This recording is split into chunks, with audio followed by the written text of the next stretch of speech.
Statement of the Saftu National Executive Committee reads as follows. Saftu National Executive Committee held its first quarterly meeting from 24 to 26 March 2022. The NEC is constituted by 6 national office bearers of the Federation and a minimum of 2 delegates to a maximum of 6 delegates, depending on the size of membership of each affiliate, and 2 delegates from every province of Saftu. All Saftu NOBs, affiliated unions and provincial leaders were present in the meeting. The NEC discussed the recent 2 weeks of turmoil that engulfed the Federation. This followed the decision of the national office bearers of the Federation to place the General Secretary, Comrade Zwelinzima Vavi, on a suspension. Every day since this decision, which was wholly unconstitutional, the Federation that is seen by many workers in our country and elsewhere in the world as a militant alternative and a campaigning federation hogged the headlines for all the wrong reasons. And the NEC has characterized this as unfortunate, painful, and regrettable. Following an intense and robust headlines for all of the following an intense and robust discussions amongst the delegates, which lasted for many hours on the constitutionality of the NOBC decision to suspend the General Secretary, Comrade Zwelinzima Vavi. A motion was moved to suspend the 4 national office bearers of Saftu that orchestrated such a suspension.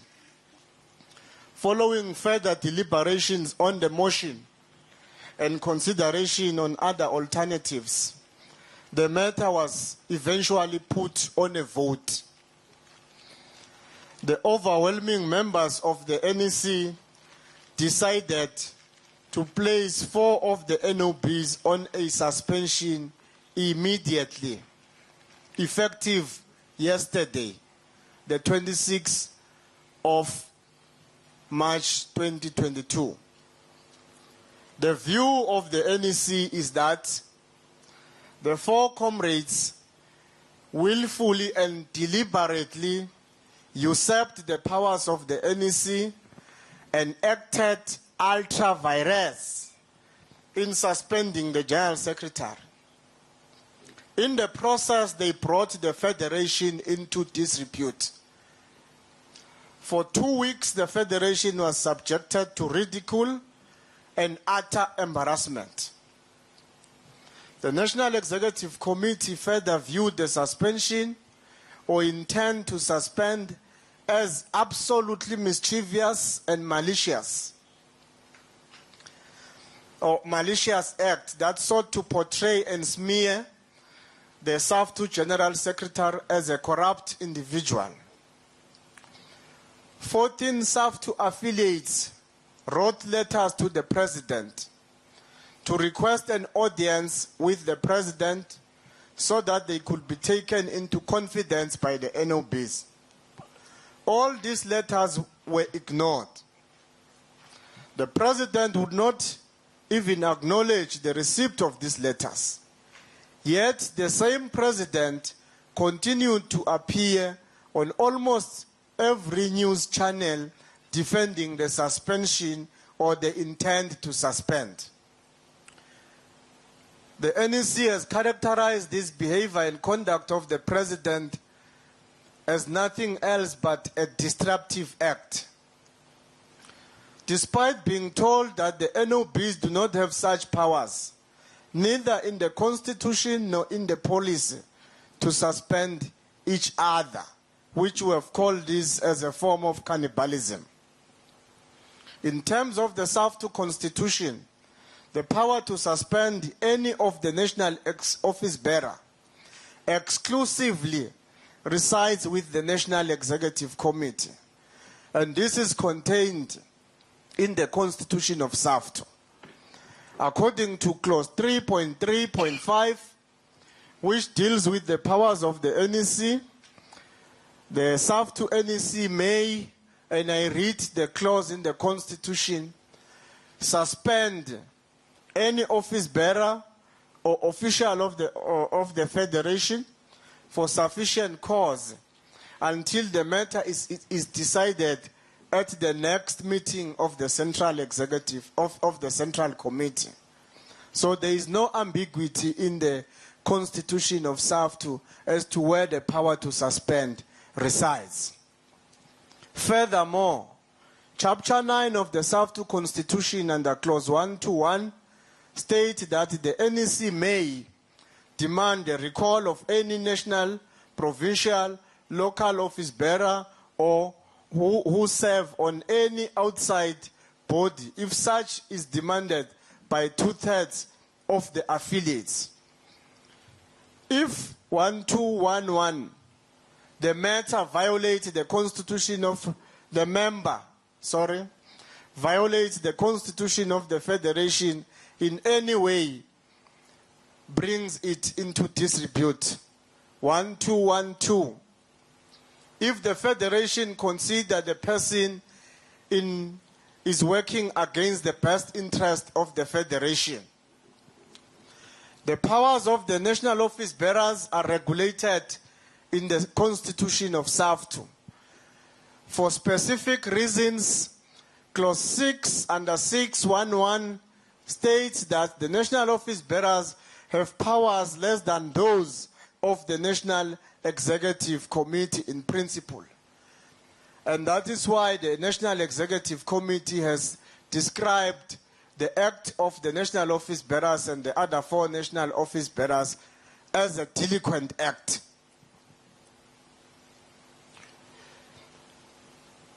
In the meeting, the National Office Bearers were given an ample time to explain their act regarding their conduct, to explain themselves regarding their conduct. Every NOB and the President later apologized on behalf of the NOBs as a collective.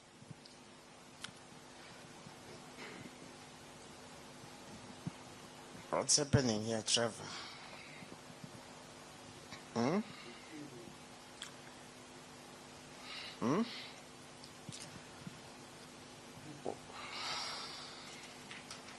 Sorry? Your logo is interfering with my statement. So,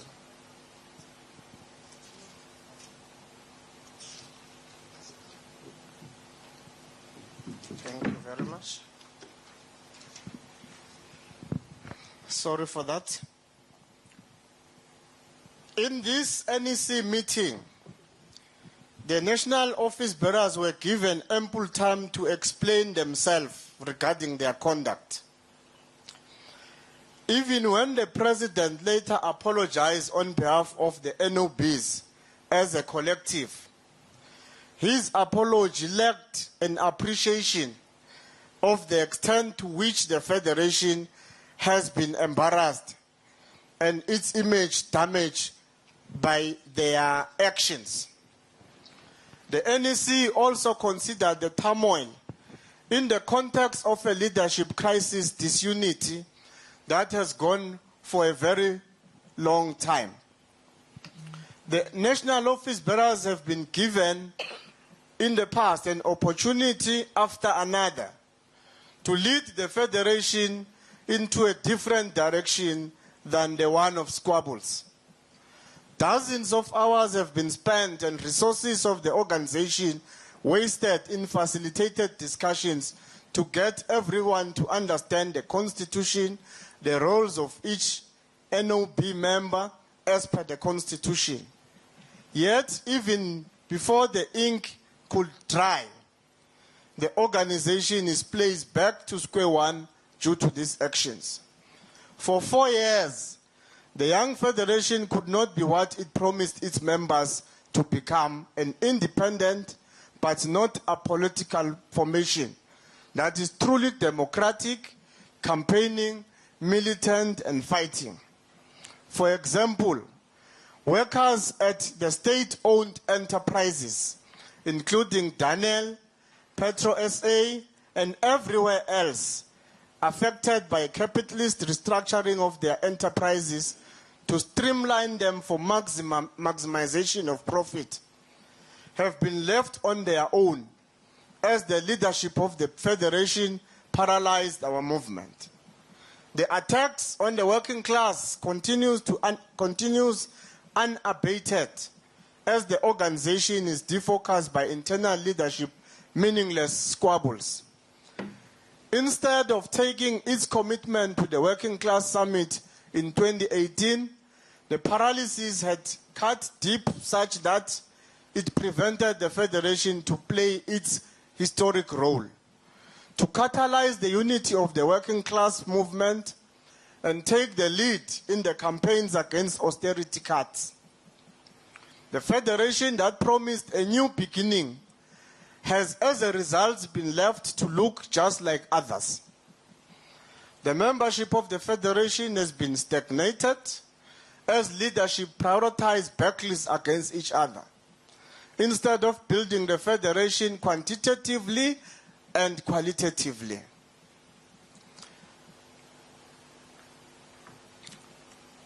Saftu had set out to recruit and organize the unorganized workers, who now constitute 77% of the total workforce, so as to grow and strengthen its position at the shop floor and politically.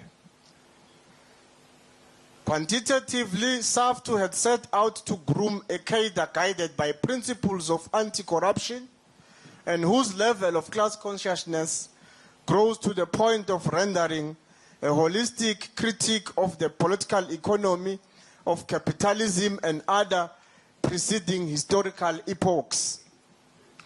This would not only allow our members to transcend the misogynistic, narrow nationalistic, and other forms of bigotry, but will make such a trade union cadre an active militant fighter for a progressive society. A militant trade union cadre who, instead of serving his or her interest, put those of a just society at the helm. Though having been delayed by the internal squabbles, these objectives are not altogether lost to the Federation. The past 2 weeks of terrible publicity that has undoubtedly damaged the image of the Federation was one battlefront in which the National Executive Committee sought to realign and steer the Federation towards its central objectives.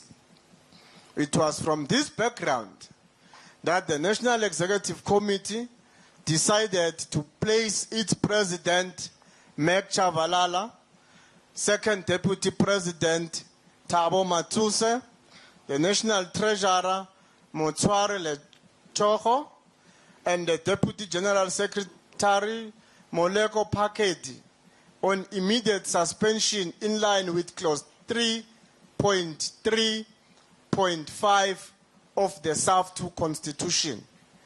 The NEC vowed to defend this decision to the last court of the land, if it needs be. The National Executive Committee has consciously decided that it will defend this decision to the last court of the land, if needs be.